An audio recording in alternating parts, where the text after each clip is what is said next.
No more boom booms. Kia ora, I'm Rebecca Stafford. I'm part of the wonderful Let's Go Taupō team, and I'm standing for Taupō East Rural Ward. Key priority will be when the council is pushing through changes that both impact you and that you will be paying for, such as the JMA, I will be fighting for more open, honest, clear public communication and consultation.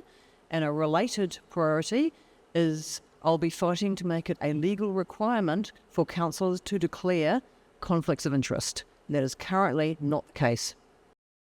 I lived for 10 years next to a dairy farm, so rural representation matters, and I understand some of the unique challenges of rural living.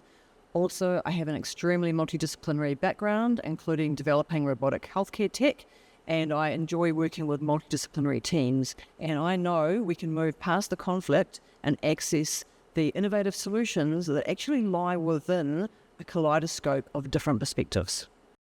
I believe our biggest challenge is getting the cost of living down. This means getting a more efficient spend for your money, and it means innovative ways of raising income for council that also minimises rates, minimises user charges, and minimises debt.